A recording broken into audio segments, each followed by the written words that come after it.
उज्जैन के थाना माधवनगर क्षेत्र में दिन दहाड़े चाकूबाजी की घटना देखने को मिली। खास बात तो यह रही कि यहां भाजपा विधायक सतीश मालवी के ऑफिस के नीचे यहां वारदात हुई, जहां दो पक्षों में विवाद हुआ। एक पक्ष से दो लोग घायल हुए हैं, जिनका जिला चिकित्सालय में उपचार चल रहा है। घटना की जानकारी लगते ही पुलिस मौके पर पहुंची। इसके बाद जिला चिकित्सालय पहुंचकर घायलों के बयान दर्ज किए गए।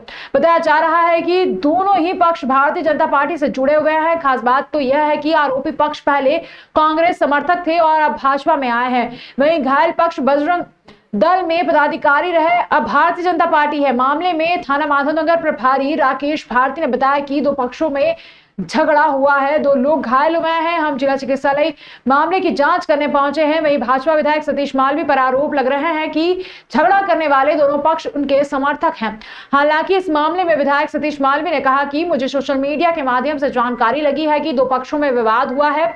मेरा ऑफिस 3rd फ्लोर पर है, उसी बिल्डिंग के नीचे विवाद हुआ है। कौन लोग हैं यह मैं पता कर बताऊंगा। कानून को अपना काम करना चाहिए, कठोर से कठोर कार्रवाई हो। आरोपी कांग्रेस से भाजपा में आए हैं, यह मुझे जानकारी नहीं है। विधायक जी के भैया का फोन आया और कुछ काम था, मैं विधायक जी के ऊपर ऑफिस में जा रहा था और मुझे इन लोगों ने घेर लिया। महेश गुप्ता, दिनेश गुप्ता, अंकित गुप्ता, आदि गुप्ता, राहुल गुप्ता और उनके साथ में 25 जने और थे और उनके पास तलवार, हॉकी, 315 का सामान और गुत्ती से मुझे हमला करा। मैंने बीच बचाव करके जब बोला मैंने क्या हुआ, फिर उन्होंने मेरे को मारते गए और मैंने रिवॉल्वर निकाली तो मेरी रिवॉल्वर भी उन्होंने छीन ली। मुझ पर तलवार से और 315 से फायरिंग करी और फायरिंग जैसे करी और मैंने एकदम रिवॉल्वर निकाली और उन्होंने मेरी रिवॉल्वर छीना ली। सुबह वहाँ पर करीबन 1-1:30 बजे के पहले अंकित गुप्ता आया था। वहाँ पर तू में हुई नीचे और मैं नीचे से उतर के आया, ऊपर से छत पे ऊपर मल्टी में था, वहाँ से नीचे उतर के आया और इन्होंने सबने जान से मारने के लिए पूरा प्लान करके आए थे। 15-20 लोग थे ये और इन्होंने मेरे ऊपर हमला कर दिया, मेरे पे और मेरे छोटे भाई पे। किस विवाद को लेकर कोई विवाद नहीं, तू में हुई बस, इनसे कुछ भी नहीं, बस ऊपर से नीचे आए, तू में हुई। तू में के बाद कहाँ पर हुई और कौन लोग थे और हमला कैसा करा था? इन्होंने हमला, उनके पास में पिस्टल थी, तलवार थी और जान से मारने के लिए मुझे तलवार जो हाथ में थी, तो ये चेहरे पे तलवार मारी उन्होंने। पिस्टल, तलवार और अन्य डंडे वंडे सब पूरी व्यवस्था से 15-20 लोग थे, 15 लोग थे। गोली चली? गोली इनने चलाई, गोली मेरे ऊपर। फ्रीगंज में दो पक्षों के बीच में विवाद हुआ है। इस संबंध में ज्ञात हुआ है कि दो घायल CH हॉस्पिटल आए हुए हैं। मैं उस घटना की तस्दीक करने के लिए तथा घायलों से बात करने के लिए भी CH हॉस्पिटल आया हुआ। काल भैरव मंदिर के बाहर 3 युवकों और सुरक्षा गार्डों के बीच मारपीट का वीडियो सोशल मीडिया पर वायरल हुआ है। युवकों पर शराब के नशे में महिला श्रद्धालु को परेशान करने का आरोप लगाया गया है, लेकिन मामले की शिकायत दर्ज नहीं कराई गई है। बताया जा रहा है कि काल भैरव मंदिर के बाहर इन दिनों आस्था का सैलाब उमड़ रहा है। हजारों की संख्या में प्रतिदिन श्रद्धालु दर्शन के लिए पहुंच रहे हैं। इस बीच सोशल मीडिया पर 3 युवकों के साथ सुरक्षा गार्डों द्वारा मारपीट का वीडियो वायरल हुआ है। मामले को लेकर मंदिर प्रशासक संध्या मारकंडे का कहना है कि महिला श्रद्धालुओं ने प्रशासक कार्यालय में आकर शिकायत की थी कि दर्शन की कतार में कुछ युवक परेशान कर रहे हैं। परिवार के साथ आई महिला को युवकों द्वारा परेशान करने का मामला सामने आने पर सुरक्षा गार्डों को भेजा गया था। युवक नशे की हालत में थे, जिसके चलते उन्होंने सुरक्षा कर्मियों से विवाद किया। मंदिर प्रशासन का कहना था कि सुरक्षा कर्मियों को मारपीट नहीं करना थी, लेकिन युवक अभद्रता करने लगे थे। शिकायत करने वाली महिला श्रद्धालु ने भी मामले की शिकायत दर्ज कराने से मना कर दिया था। श्रद्धालु की सुरक्षा में लगी पुलिस के जवान भी पहुंचे थे, जिन्होंने महिला श्रद्धालु और उनके परिवार को मंदिर परिसर के बाहर खड़ी उनकी गाड़ी तक छोड़ दिया था। वहीं नशे में हंगामा कर महिला श्रद्धालुओं को परेशान करने वालों को हिदायत देकर रवाना कर दिया था। कोलकाता में जूनियर डॉक्टर युवती के साथ रेप और हत्या के मामले में शनिवार को भी निजी और सरकारी अस्पताल के डॉक्टर हड़ताल पर है। निजी अस्पताल में OPD पूरी तरह बंद रही, तो वहीं सिर्फ जिन मरीजों को गहन चिकित्सा की जरूरत थी उन्हें ही ट्रीटमेंट दिया गया। इधर सरकारी डॉक्टर ने भी प्रदर्शन करते हुए 12 से 1 बजे तक पेन डाउन हड़ताल कर पीड़िता को न्याय दिलाने के लिए प्रदर्शन किया। शनिवार को शहर में 25 से अधिक निजी अस्पताल के 750 डॉक्टरों ने अपना काम बंद रख विरोध दर्ज कराया। सुबह 10 बजे से टावर चौक पर डॉक्टर एकत्रित हुए। इस दौरान उन्होंने पीड़िता को न्याय दिलाने के लिए धरना किया। इसके बाद शहीद पार्क तक रैली निकाली। रैली वापस टावर पर आकर खत्म हुई। इस दौरान धरना स्थल पर आए विधायक अनिल जैन कालूहेड़ा से डॉक्टर ने अपनी बात कही। धरना और रैली में आए MA के डॉक्टर्स के साथ निजी हॉस्पिटल और नर्सिंग होम संचालक MR संगठन, आयुर्वेद और यूनानी डॉक्टर्स का संगठन, फिजियोथेरेपिस्ट संगठन भी साथ था। डॉक्टर जया मिश्रा, डॉक्टर विमल गर्ग ने बताया कि सभी IMA से जुड़े डॉक्टर 24 घंटे की हड़ताल पर है। हड़ताल के दौरान OPD बंद की हुई है, सिर्फ जरूरी सेवा ही दे रहे हैं। हड़ताल रविवार सुबह 6 बजे तक चलेगी। हम सब पीड़ित लड़की के सपोर्ट के लिए प्रदर्शन कर रहे हैं। डॉक्टरों ने कहा कि इन आरोपियों के खिलाफ फास्ट ट्रैक कोर्ट मामला चलना चाहिए और इन्हें फांसी की सजा होना चाहिए, जिससे आगे से इस तरह का गुनाह कोई भी बदमाश ना करे। इधर सरकारी अस्पताल में भी डॉक्टरों ने काली पट्टी बांधकर विरोध दर्ज कराया। बता दें कि पूरे जिले में 250 के करीब सरकारी डॉक्टर हैं, वहीं 1250 के करीब नर्सिंग स्टाफ है। सरकारी अस्पताल में आने वाले मरीजों को OPD के माध्यम से सेवाएं दी जा रही है। वहीं नर्सिंग स्टाफ ने हड़ताल से अपनी दूरी बनाई है। वे रोज की तरह से अपना काम कर रही हैं। गंभीर मरीजों का उपचार भी मानवता के नाते डॉक्टर कर रहे हैं, ताकि किसी भी मरीज को कोई परेशानी नहीं हो। जो आज पश्चिम बंगाल में हुआ है, मैं चाहता हूं कि पूरी पश्चिम बंगाल को बर्खास्त किया जाए और पूरे भारतवर्ष को बंद किया जाए। स्पेशली जब दूसरे रोज़ साक्षात मिटाने के लिए जो काम हुए हैं वो बहुत ही दर्दनाक है, विभत्स है। हम सब उसकी भर्त्सना करते हैं। मैं चाहता हूं कि उज्जैन की पूरी जनता हमारे साथ आए, क्योंकि हम ही उनके रक्षक हैं। और मैं शासन से चाहता हूं कि हर डॉक्टर को बंदूक दिलाने का लाइसेंस बहुत इजी करे, जिससे कि उनकी रक्षा हो सके। हम लोग डॉक्टर्स एसोसिएशन की तरफ से, IMA की तरफ से और सारे हॉस्पिटल्स की तरफ से प्रोटेस्ट कर रहे हैं उस चीज़ को लेकर। हमारे एक साथी की जिस बर्बरता से, जिस निर्ममता से रेप के बाद हत्या की गई, वो बहुत ही निंदनीय है और किसी भी मानव समाज के लिए कलंकित है। जिस तरह से पश्चिम बंगाल में संदेश खाली की घटना हो या ये इस तरह की घटना, ये दिल दहला देने वाली घटना है। और जिस तरह से अपराधियों को छुपाया जा रहा है वो और भी ज़्यादा निंदनीय है, क्योंकि उस चीज़ को छुपाने के लिए अस्पतालों में चेंजेस करना, तोड़ फोड़ मचाना, हम सभी की ये मांग है कि एक फास्ट ट्रैक कोर्ट बने और बहुत जल्दी से इस मामले में जो असली दोषी हैं उन्हें सज़ा मिले और उन्हें फांसी की सज़ा मिले। कानून में ऐसा परिवर्तन हो कि असली दोषियों को तुरंत पकड़ा जाए, अलग से फास्ट ट्रैक बना के। और ये जो गंदा विरोध जिस चीज़ काम कर रहे हैं, रेप की जो गंदी घटना है, वो किसी भी स्त्री के साथ हो, डॉक्टर हो या किसी भी स्त्री के साथ हो, उसे तुरंत सज़ा मिलकर मौत की सज़ा देनी चाहिए। 16 अगस्त को लगभग 50 दर्शनार्थियों का एक दल, जिसमें नेपाल और भारत सीमा से लगे क्षेत्र के यात्री थे, उनको लेकर एक बस उज्जैन देव दर्शन करने आई थी। महाकाल दर्शन के दौरान 75 वर्ष राजकुमार चौधरी, जो नेपाल के रहने वाले थे, अपने साथियों से बिछड़ गए, जिनको मंदिर चौकी पुलिस द्वारा थाना महाकाल पर परिवार नहीं मिलने पर लेकर आए। थाना महाकाल पुलिस ने यात्री से फोन नंबर भी पूछा, मगर वे किसी का नंबर नहीं बता पाए और कहां रुके थे उसका पता भी उनके पास नहीं था। बस इतना बताया कि बस से आए थे और वही बाहर कहीं रुके थे। महाकाल पुलिस ने राजकुमार की फोटो सोशल मीडिया पर अलग अलग म्यूजिक ग्रुप, रिक्शा ग्रुप पर भेजकर गाड़ी में बैठकर बस रुकने के स्थान पर ले जाकर पता किया। नरसिंह घाट पर बस का मैनेजर मिला। मैनेजर ने यात्री को पहचाना और हरसिद्धि चौराहा पर परिजनों के पास ले जाकर मिलवाया। साथ ही पहचान पत्र बनाकर भी दिया, जिसमें मोबाइल नंबर, नाम, साथ व्यक्ति का मोबाइल नंबर लिख कर दिया। साथ आए परिजन द्वारा पुलिस को धन्यवाद दिया गया। यात्री मिलने पर बुजुर्ग का खुशी का ठिकाना नहीं था। क्या नाम है बाबा आपका? राजकुमार। अच्छा, कहाँ रहते हैं? नेपाल, कपिल वस्तु। अच्छा, नेपाल से आए? रखो, विदेश से आए तो कम से कम हमारे इंडिया की, भारत की पुलिस की छवि तो होगी। तुरंत आके हमने सारे सोशल मीडिया पे आप लोगों के ठीक है बाबा। कुछ दिनों पूर्व ही उज्जैन में कंस्ट्रक्शन कंपनी के मैनेजर के साथ डिजिटल अरेस्ट कर फ्रॉड का प्रयास किया गया, मगर एसपी प्रदीप शर्मा के तत्काल एक्शन से प्रयास सफल नहीं हुआ। मगर सेठीनगर के बैंक से रिटायर्ड मैनेजर से बदमाश 51 लाख रुपए ले उड़े। अब जाकर राज्य साइबर सेल ने एडवाइजरी जारी की है। साइबर एक्सपर्ट HS राठौर ने लोगों को आगाह किया है कि साइबर ठगों ने लोगों से वारदातों को अंजाम देने के लिए एक नया तरीका इजाद किया है, जिसमें अपराधी लोगों को बंधक बना लेते हैं। वे खुद को पुलिस, सीबीआई, कस्टम या किसी अन्य एजेंसी का बड़ा अधिकारी बताकर धमकी देते हैं। वे वीडियो कॉल कर पीड़ित से कहते हैं कि आपके खिलाफ कोई गंभीर केस दर्ज है। साइबर ठग क्राइम करने से पहले टारगेट लोग की पूरी जानकारी जुटा लेते हैं, फिर कॉल कर ऑनलाइन बंधक बनाकर काबू रखते हैं। वहीं वीडियो कॉल के ट्रैप में फंसा व्यक्ति वही करता है जो साइबर क्रिमिनल करता है। इसके बाद बातों से डराते हुए ठगी करता है। यही डिजिटल अरेस्ट कहलाता है। इसमें भले व्यक्ति घर में है, लेकिन वह मानसिक और डिजिटल रूप से किसी और के काबू में होता है। इस क्राइम में होता है एक कॉलर अपने आप को सीबीआई का पुलिस अधिकारी बताएगा, ईडी का अधिकारी बताएगा और आपको बताएगा कि आपके नाम से एक पार्सल डिलीवर हुआ है जिसमें ड्रग्स, पासपोर्ट्स, एटीएम कार्ड जब्त हुए हैं।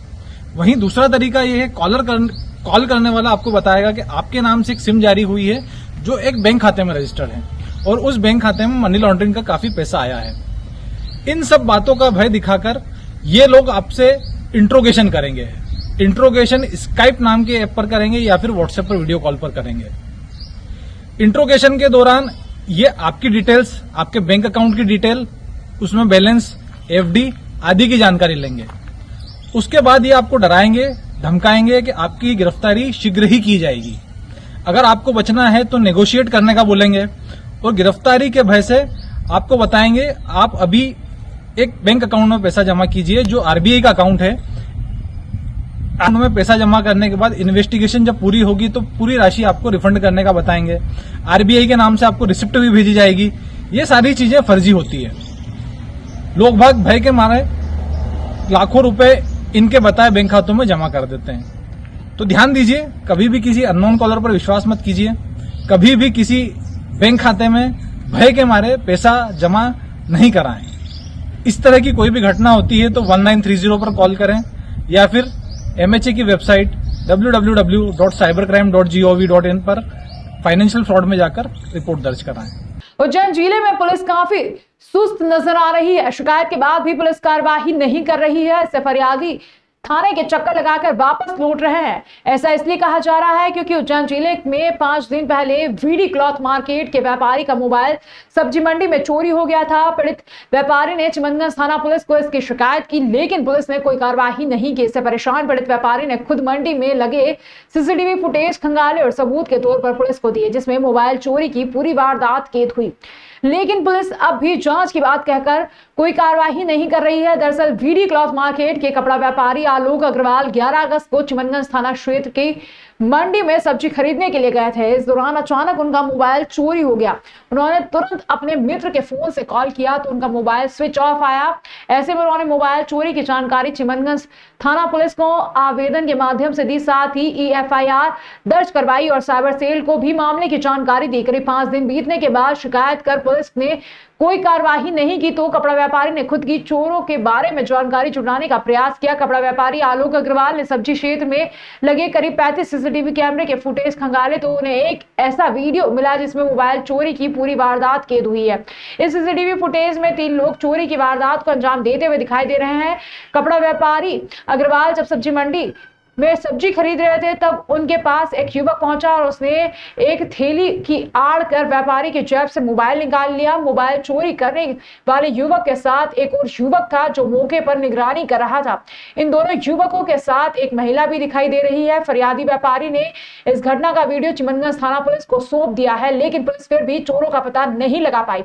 फरियादी कपड़ा व्यापारी आलोक अग्रवाल ने कहा कि उन्होंने मोबाइल चोरी का शिकायती आवेदन चिमनगंज थाना प्रभारी हितेश पाटिल को दिया था। आखिर में उन्हें चोरी का सीसीटीवी फुटेज भी उपलब्ध करवाया गया है, लेकिन पुलिस अब भी चोरों को पकड़ नहीं पाई है।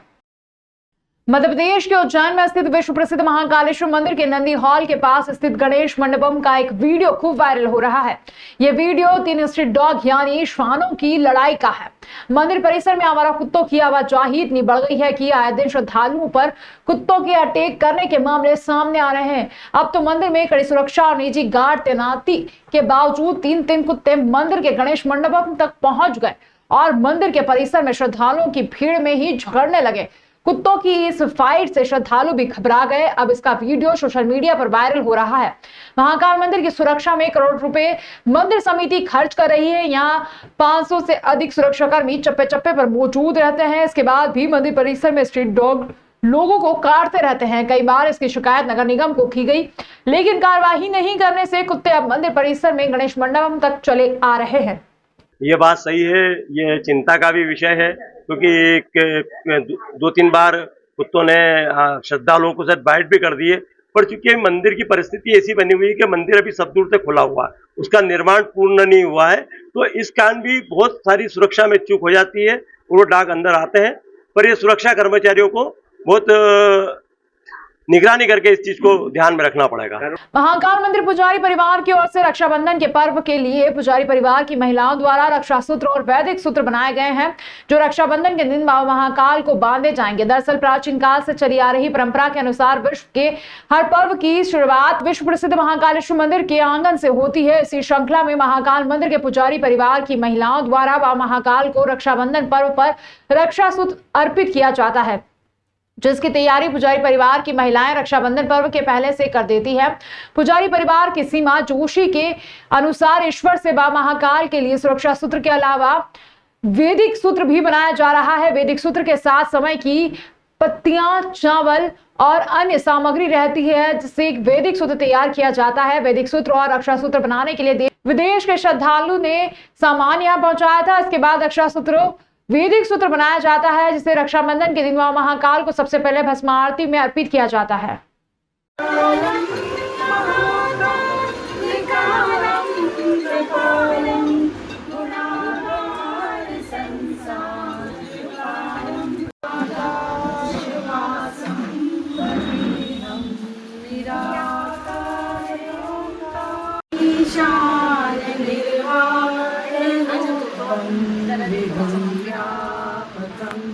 जय श्री महाकाल। हमने 2 राखी बनाई है। एक राखी जो हमारा रक्षा सूत्र है और एक वैदिक सूत्र है। शिव प्रकृति के प्रेमी है, प्रकृति के बीच में ही रहते, हिमालय पे रहते, उन्हें प्रकृति की चीज़ें ही पसंद है, जैसे कि उनको बिलपत्र है, शमी है, धतूरा है, ये सब चीज़ उनको बहुत प्रिय है। तो हम एक वैदिक सूत्र बना रहे हैं जो बिलपत्र से बनेगा, जो शमी जिसमें लग रही है, जिसमें राई रखेगी, जिसमें चावल है, जिसमें कंकु है, जिसमें अनाज है और जिसमें नाड़ा छड़ी है, उन सब से मिलकर एक वैदिक सूत्र भगवान को अर्पण करने जा रही है। सब बहनें और सब बहुएं उनकी तरफ से, क्योंकि हम बाबा को बहुत प्यार करते हैं। हमें हमेशा यही लगता है कि हमारे बाबा जो है किसी की नज़र ना लगे उनकी। रक्षा सूत्र के साथ साथ हम उनको वैदिक सूत्र भी बांध रहे हैं, ताकि हमारे बाबा हम सब की रक्षा करते रहें। त्रिदलं त्रिगुणाकारं त्रिनेत्रं च त्रयायुधं त्रिजन्म पाप संवारम एकबिल्वं शिवार्पणम। ये जैसे शिव को अर्पण करना है हमको, ये राखी सुबह सबसे पहले महाकाल को ही अर्पित की जाएगी। और इसको बहुत सारे सब जगह जगह से सामान मंगा के हमने इसको सभी बहू बेटियों ने मिलकर तैयार करी है। अपना सारा जितना भी प्यार, जितना भी विश्वास हमको उन पे है, हमने ये सारा इस राखी के अंदर रख दिया है और वो हम उनको अर्पण कर देंगे। मंदिर में महाकाल लिखा बरमुंडा पहने लोगों को रोका। पंडित पुजारी ने इस प्रकार के वस्त्र पर रोक लगाना चाहिए। उज्जैन के महाकाल मंदिर के सावन मास में बड़ी संख्या में श्रद्धालु और कांवड़ यात्री भगवा वस्त्र पहनकर दर्शन के लिए पहुंच रहे हैं। मंदिर में मौजूद सुरक्षा गार्ड ने कुछ श्रद्धालुओं को महाकाल लिखा बरमुंडा पैंट पहने देखा। इसके बाद उन्हें रोककर तुरंत कपड़े बदलाए गए। सभी को ऐसे कपड़े न पहनने की हिदायत भी दी गई। सावन माह में बड़ी संख्या में कांवड़ यात्रियों सहित अन्य श्रद्धालु महाकाल मंदिर में भगवा वस्त्र पहनकर दर्शन करने के लिए पहुंच रहे हैं। शुक्रवार को सुरक्षा गार्ड की कुछ श्रद्धालुओं पर नजर पड़ी, जिन्होंने महाकाल लिखे कपड़े पहन रखे थे। इस पर सुरक्षा गार्ड ने तुरंत उन्हें रोक लिया। इसके बाद कड़ाई से जांच शुरू की गई। 12 श्रद्धालु ऐसे कपड़े पहने मिले। इन सभी से ये कपड़े उतरवाकर तुरंत दूसरे कपड़े दिए गए। इसके बाद इन सभी को यह भी बताया गया कि इससे लोगों की भावनाएं आहत होती है, ऐसे कपड़े पहनकर मंदिर में ना जाए। इस पर कुछ श्रद्धालुओं ने माफी भी मांगी। महाकाल मंदिर के संजय संजय पुजारी ने बताया कि पहले भी श्रद्धालु मनमर्जी के कपड़े पहनकर मंदिर में प्रवेश कर रहे थे। युवा बरमुंडा नाइट सूट और शॉर्ट में भी मंदिर में दर्शन करने के लिए पहुंच जाते हैं। श्रद्धालुओं से मंदिर में मर्यादित कपड़े पहनकर आने की मांग की जा रही है। पुजारियों का कहना है कि श्रद्धालुओं को भगवान का नाम लिखे कपड़े नहीं पहनना चाहिए। उधर उज्जैन शहर में कई ऐसी दुकानें हैं जहां महाकाल लिखे और त्रिपुंड बने कुर्ते और कपड़े बेचे जा रहे हैं।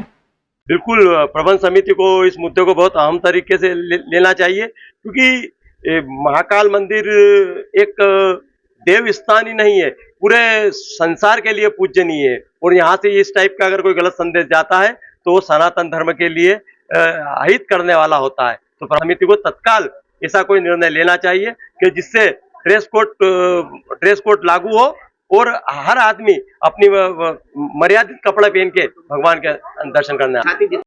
उज्जैन प्रोड्यूसर अविनाश तिवारी और डायरेक्टर राजेंद्र राठौर की मध्य प्रदेश की पहली भाषाई फिल्म कुआरापुर के दर्शकों के बीच एक खास जगह बनाई है।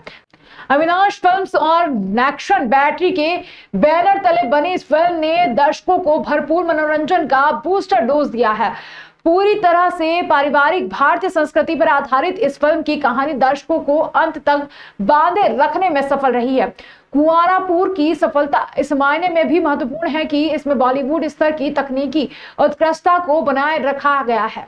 फिल्म की प्रोडक्शन क्वालिटी बड़े बैनर की फिल्मों से किसी भी तरह कम नहीं रही, बल्कि कई मामले में समानांतर साबित हुई। फिल्म के संगीत ने भी दर्शकों पर गहरा प्रभाव डाला, जिससे यह एक संपूर्ण मनोरंजन पैकेज के रूप में उभरी। इस फिल्म ने ठेठ भारतीय ग्रामीण संस्कृति को भी बेहद खूबसूरती से पर्दे पर उतारा। यही कारण है कि रतलाम, उज्जैन, इंदौर सहित अन्य शहरों के दर्शकों ने इसे सराहा है और अपनी प्रतिक्रियाओं में फिल्म की प्रशंसा की है।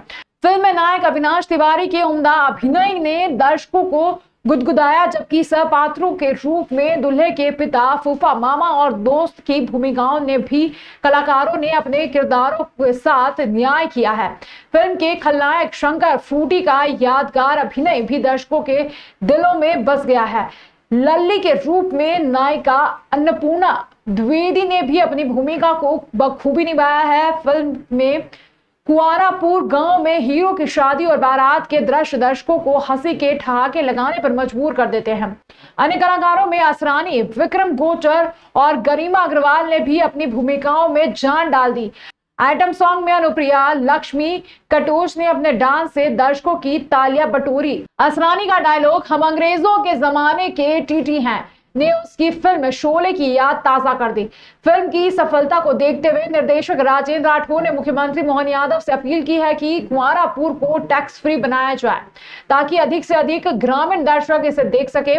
उन्होंने कहा कि टिकटों के महंगे होने के कारण ग्रामीण दर्शक फिल्म देखने नहीं जा पाते, और अगर क्षेत्रीय भाषा की फिल्मों को टैक्स फ्री किया जाता है तो यह क्षेत्रीय सिनेमा को बढ़ावा देगा। इससे स्थानीय कलाकारों और तकनीशियनों को अपने ही क्षेत्र में काम करने के बेहतर अवसर मिलेंगे। फ्री हो जाती है जीएम साहब की ओर से, तो हम चाहते हैं कि वो आगे हमारा सिलेक्शन हो, हम इसको फ्री हो तो उनकी जगह आगे तो नहीं, तो इस तरह की अभी एमपी में बहुत सारे कलाकार ऐसे हैं जिनको मौका नहीं मिल रहा है। और हमारे जो मेरे को कलाकार हो उनके साथ में कैसे बनाए प्रयास करें। तो हमारा बिजनेस को दूसरा बैठने लाइन का हमने प्रयास किया है। कलाकार आया था पूरा हमको पीछे हमारा सपोर्ट करो, तो हमने उनको सपोर्ट करके उनको आगे उनके प्रयास कराता है। एक प्रयास है तो सरकार इस चीज़ में अगर हमारा प्रयास होता है तो आगे वो इसका करेंगे। और हमें राठौर साहब ने मई महीने में 42 के अंदर ये फिल्म शूट हुई है और 20 दिन में शूटिंग पूरी की है। हो रही है और जब शादी होती है तो क्या कहानी में होता है, सब उतार चढ़ाव है। बेसिकली कहानी काल्पनिक है, लेकिन आपको कहीं ना कहीं ऐसा लगेगा कि ये रियल है। और समाज में कई जगह ऐसे गाँव भी ऐसे लोग भी जिनकी शादी नहीं हो रही, शादी करना चाहते हैं। यही उसका मुख्य मुद्दा है। थोड़ा सा बताइए, थोड़ा डिटेल में। देखिए, हमारा फिल्म का हीरो है पप्पू, तो बड़ा ही रंगीन मिजाज आदमी है, प्रेम प्रकाश परवा उसका नाम है। वो पूरा गांव में उसको बड़ा लोकप्रिय है और उसकी शादी नहीं हो रही। शादी क्यों नहीं हो रही? गाँव में एक शंकर फुट्टी नाम का कैरेक्टर है जिसका दारू का ठेका है, और शंकर फुट्टी चाहता है अगर गाँव में किसी लड़के की शादी हो जाती है तो ये दारू पीना बंद कर दे। वो चाहता है गाँव के सारे से अकेले घूम करे और मेरा दारू का धंधा चलता रहे। इसी बीच कैसे भी करके एक रिश्ता आ जाता है पप्पू के लिए, वो पप्पू की शादी कन्फ्यूजन में तय हो जाती है। और जिससे पप्पू की शादी तय होती है वो लड़की बड़ी पढ़ी लिखी है और वो मांगलिक है। वो पप्पू से ज़्यादा ही शादी कराना नहीं चाहती कि पप्पू गंवा रहे। और कन्फ्यूज़न ये होता है कि एक उसकी कुंडली खराब है, एक कुमारापुर से, दोनों माँ बाप नहीं बताते कि कौन क्या है, शादी हो जाती है और शंकर फुटी शादी तोड़वाना चाहता है। और कैसे क्लाइमैक्स में जाके पप्पू ना के देता है मुझे तुमसे शादी नहीं करना है, और फिर हीरोइन का हृदय परिवर्तन होता है, वो सोचती नहीं इस लड़के के इतने अच्छे विचार हैं और लड़की शादी के लिए हाँ करती। क्या विचार है आप फिल्म देखेंगे आपको मालूम पड़ेगा इस लड़के में क्या अच्छाई थी कि एक पढ़ी लिखी लड़की ने गंवार से शादी करने के लिए हाँ कर दिया। कहाँ पे शूटिंग हुई है इसकी और कितने समय में शूटिंग पूरी हुई है और कितना लागत है ये इसकी? देखिए इस फिल्म की शूटिंग हमने पूरी मध्य प्रदेश में की है। मध्य प्रदेश में सतना के पास उमरिया खमरिया 2 गाँव में। एक गांव में हमने 6-7 दिन शूटिंग किया जहाँ हीरो का घर बनाया था, दूसरे गांव में 7-8 दिन में शूटिंग किया हीरोइन का गाँव बना था। बाकी 4-5 गाने हैं, एक माधोगढ़ फोर्ट में गाना हमने किया, बाकी खदानों के अंदर गाना किया, ऐसा मतलब 20-21 दिन का शूट हमारा हुआ है। एक मुंबई नगरी जो कि फिल्मी सिटी है, वहाँ से छोड़ के आप इधर मध्य प्रदेश में इस पर आपने करा क्या? देखिए मैं मध्य प्रदेश का ही हूँ, मालवा का ही हूँ, सेलाना का हूँ। पिछले 15 साल से मुंबई में कार्यरत हूँ और मैं 50 से ज़्यादा कमर्शियल बना चुका हूँ। जब हमने इतना काम कर लिया, हमने देखा कि दुनिया अपने क्षेत्र के लिए काम कर रही है, अपनी बोली अपनी भाषा के लिए काम कर रही है, तो हम क्यों ना करें। और आज मध्य प्रदेश बहुत डेवलप हो रहा है, हर क्षेत्र में हो रहा है, बस सिनेमा में ही नहीं है। हम चाह रहे सिनेमा पहल किए जाए, हमारे माननीय मुख्यमंत्री जी काफ़ी पॉजिटिव है, काफ़ी लोगों को ला रहे हैं, उद्योग धंधे ला रहे हैं। तो हम चाहते हो सिनेमा को भी वो फेवर करेंगे और आने वाले समय में मध्य प्रदेश का क्षेत्रीय सिनेमा बॉलीवुड की तरह होगा, क्षेत्रीय सिनेमा साउथ से ज़्यादा हम लोग काम करेंगे। टैलेंट की कमी नहीं है। देखिए आपके यहाँ कालिदास अकादमी है, इंदौर में NSD अब तो खुल गया, लेकिन क्या हो रहा है बेसिक सपोर्ट नहीं मिल रहा है। देखिए प्राइवेट स्पॉन्सर आ रहे हैं, हमारे बर्फा जी ने सब, लाला भैया ने सब फिल्में प्रोड्यूस की पैसा लगाया, तो हम चाह रहे हैं थोड़ा टैक्स फ्री हो तो और भी सिनेमा बनेगा। पिक्चर में थोड़ा कितना पैसा लगा? देखिए पिक्चर में हमने 1 करोड़ 10 लाख रुपया लगाया, मेकिंग कॉस्ट है इसका। ये भी हमने एफर्ट्स लगाए, वरना इस तरह का सिनेमा आप देखें 2.5 से 3 करोड़ रुपया मेकिंग लग जाता है। सारा सेटअप बॉलीवुड का था, कैमरे टेक्नोलॉजी सब हाई टेक है उसमें। अभी कितना कवर हो गया? सर अभी 11 से 12 लाख रुपए के कलेक्शन हुए, जो फर्स्ट वीक के भी चल रहा है। अभी चूँकि स्त्री आई तो हमारा सिनेमा उतर गया है, फिर से नेक्स्ट वीक में चढ़ेगा। किस तरह की आप डिमांड रखते हैं मुख्यमंत्री की? देखिए मुख्यमंत्री से हम चाहते हैं, निवेदन करते हैं कि वो भी हमारे क्षेत्रीय सिनेमा को, भाषाई सिनेमा को सहयोग करें और टैक्स फ्री करें। हमें नहीं करें हर फिल्म को टैक्स फ्री करो, जो फिल्म आपको लगता है पॉजिटिव है आप एक कमेटी बनाइए, फिल्म की क्वालिटी देखिए, फिल्म देखिए सामाजिक संदेश दे रही है और यू सर्टिफिकेट, हमारी फिल्म पारिवारिक है, आप पूरे परिवार के साथ देख सकते हैं। इस पिक्चर को सेंसर बोर्ड ने 2 मिनट में ओके कर दिया था, न साउंड में कट लगा न विजुअल में कट लगा। तो आप भी फिल्म देखेंगे। हम चाहता हूँ कि अभी कहाँ चल रही है? अभी रीवा, सतना, शहडोल, गायत्री, रतलाम, आपको जिन PVR में भी थी, लेकिन अभी बड़ी फिल्म होने के कारण सम टाइम उतार दी है, पर टैक्स फ्री हो जाएगी। मुझे मालूम है आप फिर 50-60 सिनेमा में फिर से हम उसको लॉन्च करेंगे।